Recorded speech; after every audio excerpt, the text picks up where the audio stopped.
నమస్తే, welcome to talk time. ఇవాళ మన టాక్ టైంలో బంగ్లాదేశ్ ప్రధాని షేక్ హసీనా చరిత్ర సృష్టించారు. ప్రధానిగా 4వసారి ప్రభుత్వ పగ్గాలు చేపట్టనున్నారు. ఆ దేశ పార్లమెంట్ ఎన్నికల్లో హసీనా నేతృత్వంలోని అవామీ లీగ్ విజయ దుందుబి మోగించింది. మొత్తం 299 స్థానాలకు పోలింగ్ జరగగా అవామీ కూటమి 288 స్థానాలను కైవసం చేసుకుని తిరుగులేని మెజారిటీ సాధించింది. ఇక ఇదే అంశానికి సంబంధించి మనతో మాట్లాడడానికి బంగ్లాదేశ్లో తీవ్ర ఉద్రిక్త పరిస్థితుల మధ్య జరిగిన సార్వత్రిక ఎన్నికల్లో అధికార అవామీ లీగ్ భారీ విజయం సాధించింది. ఈ మేరకు బంగ్లాదేశ్ ఎన్నికల సంఘం అధికారికంగా ఫలితాలు ప్రకటించింది. అవామీ లీగ్ నేతృత్వంలోని అధికార కూటమి మహాజోట్ 288 స్థానాలు కైవసం చేసుకోగా బంగ్లాదేశ్ నేషనలిస్ట్ పార్టీ సారథ్యంలోని ప్రతిపక్ష జయ ఓయిక్య ఫ్రంట్కు కేవలం 8 స్థానాలు మాత్రమే దక్కాయి.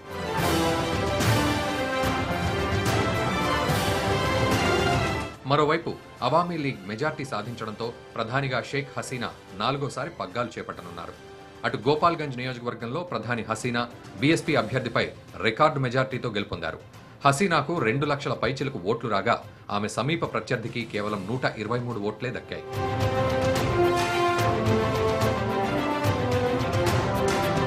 ఇక బంగ్లాదేశ్ ఎన్నికల్లో తిరుగులేని విజయం సాధించిన హసీనాకు భారత ప్రధాని నరేంద్ర మోదీ శుభాకాంక్షలు తెలిపారు. 4వసారి ప్రధానిగా బాధ్యతలు స్వీకరిస్తున్న ఆమెకు పలు దేశాల అధినేతలు అభినందనలు తెలుపుతున్నారు.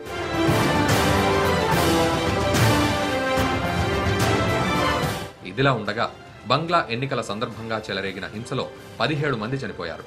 ముఖ్యంగా అవామీ లీగ్ బీఎన్పీ కార్యకర్తల మధ్య పలు ప్రాంతాల్లో చోటు చేసుకున్న ఘర్షణలు తీవ్ర ఉద్రిక్తతలకు దారితీశాయి. International desk, Bharat today. Bangladesh ఎన్నికల్లో తిరుగులేని విజయం సాధించి 4వసారి అధికార పీఠం దక్కించుకున్న హసీనా గారి ప్రస్థానానికి సంబంధించి మనతో మాట్లాడడానికి విదేశీ వ్యవహారాల నిపుణులు, అలాగే centre for integrated human security director అయినటువంటి డాక్టర్ కన్నిగంటి రమేష్ గారు ఉన్నారు. మరి ఆయనతో మాట్లాడదాం. నమస్కారం సార్.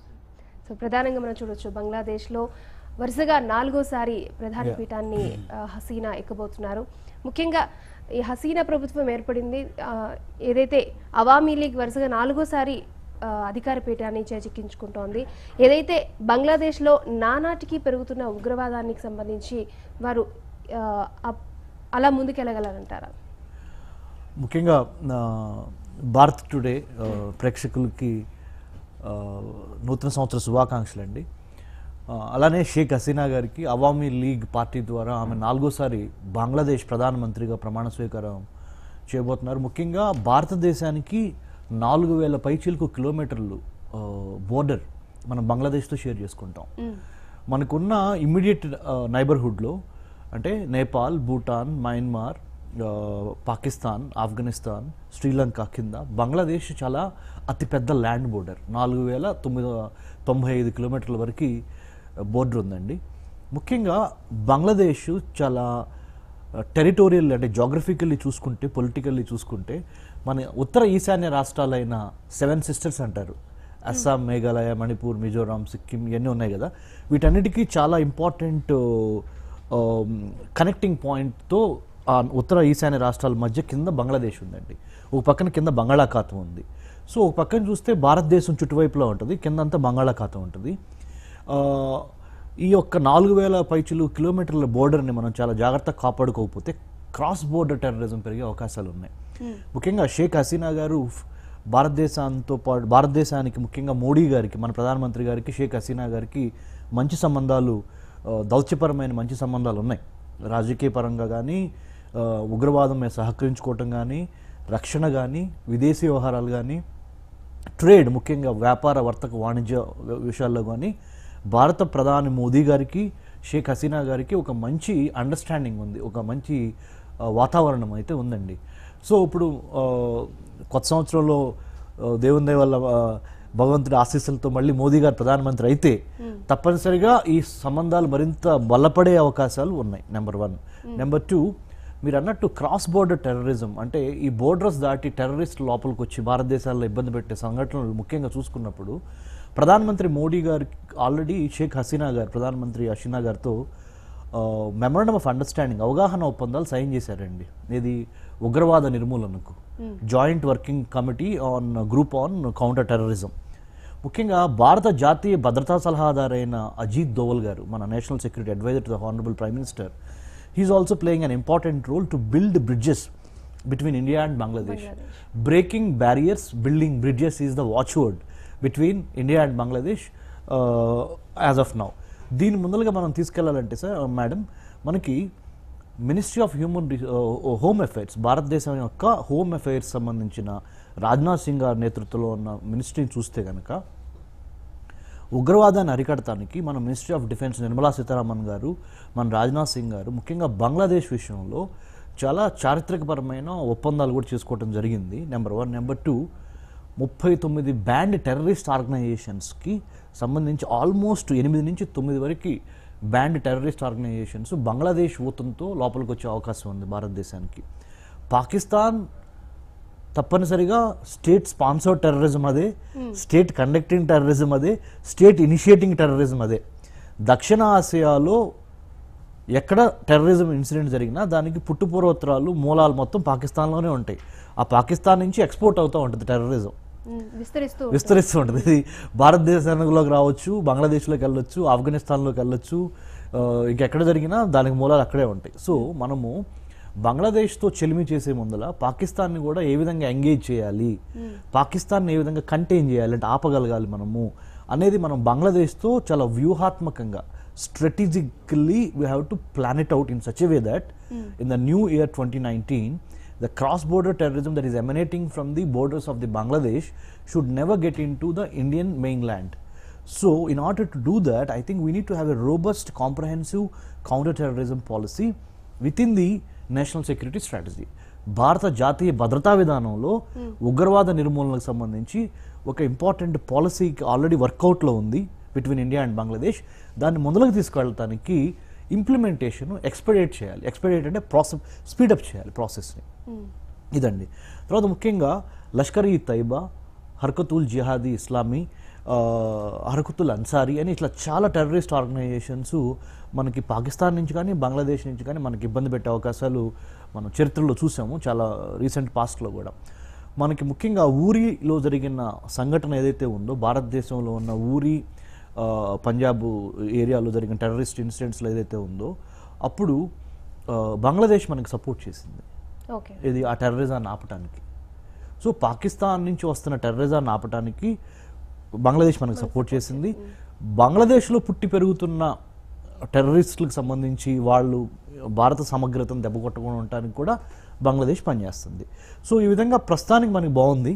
ఇంకా దాన్ని ముందులోకి తీసుకెళ్లాల్సిన అవసరం ఎంతైనా ఉంది. ముఖ్యంగానండి బంగ్లాదేశ్లో 2 సార్లు మిలిటరీ కూ జరిగింది. 1971లో ఈస్ట్ పాకిస్తాన్ బంగ్లాదేశ్ అయిందండి.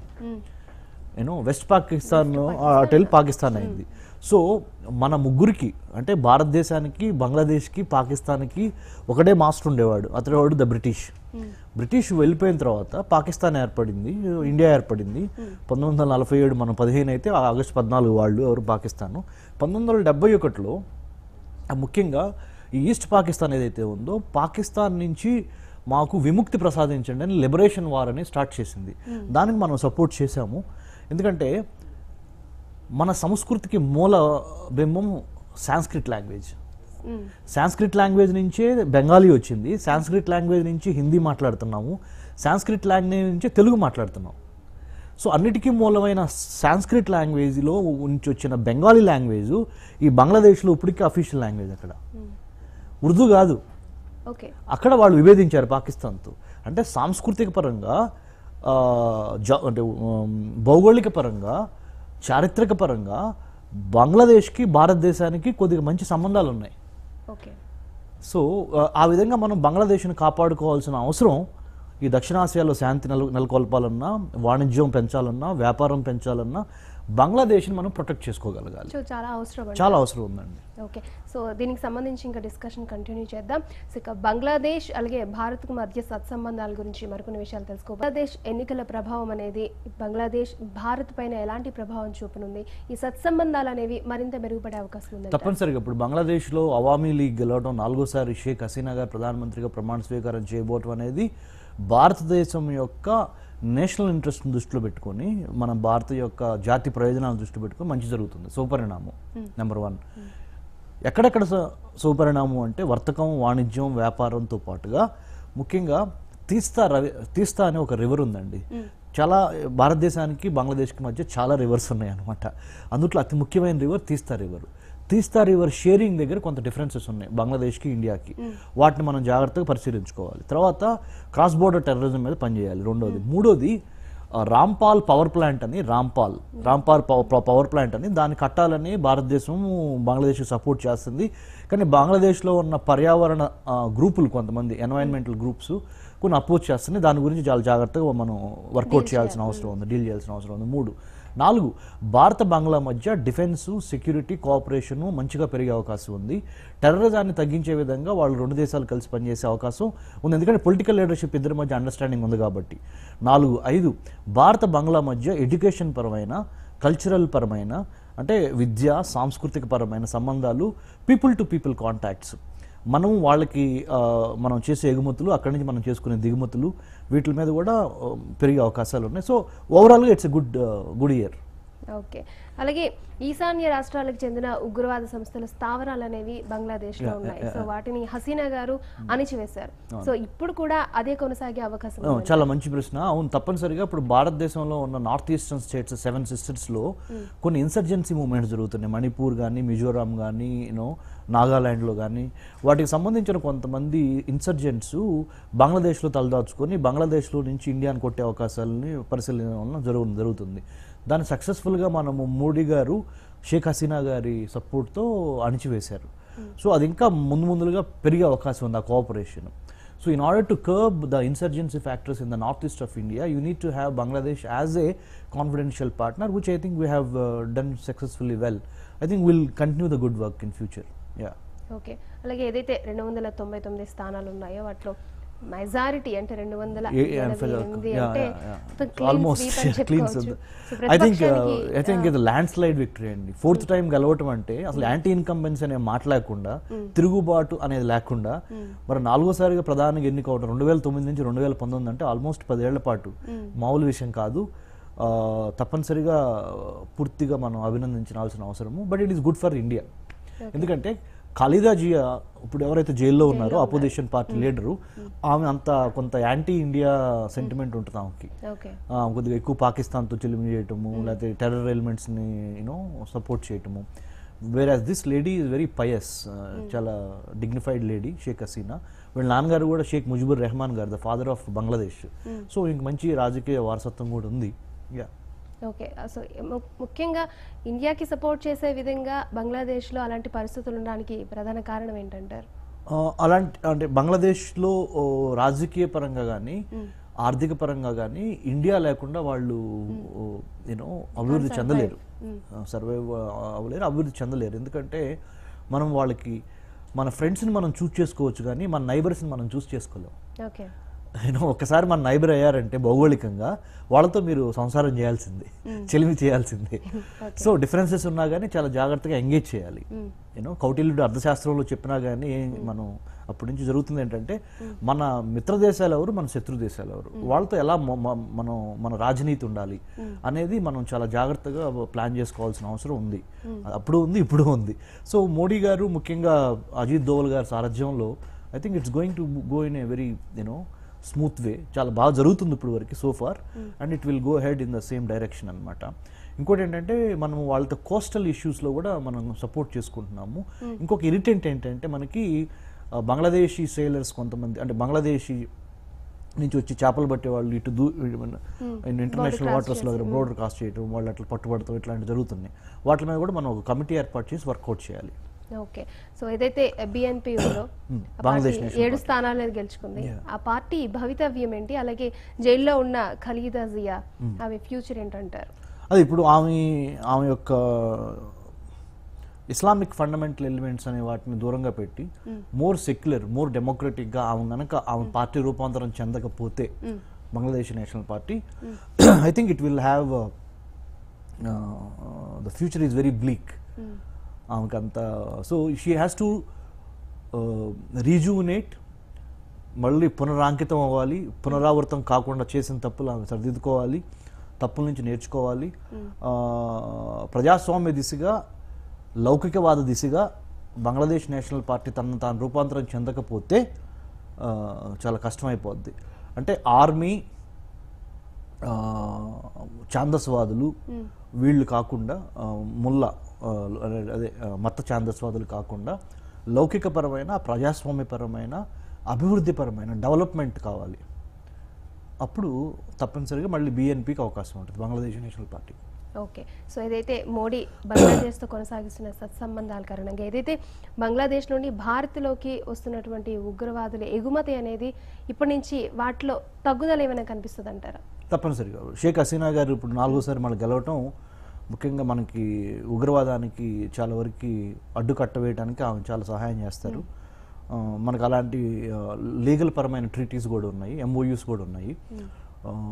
సో బోర్డర్ సెక్యూరిటీ ఫోర్స్ ఏదైతే ఉందో బంగ్లాదేశ్ని, పాకిస్తాన్ని కాపాడేది మన BSF, వాళ్ళు కూడా చాలా జాగ్రత్తగా అత్యంత లేటెస్ట్ టెక్నాలజీతో బంగ్లాదేశ్ ఇండియా బోర్డర్ని కాపాడుతున్నారు. కానీ తప్పు దెర్ ఆర్ సమ్ న్యాచురల్గా భౌగోళికపరమైన ఛాలెంజెస్ ఉన్నాయి, టెరిటోరియల్ ఛాలెంజెస్.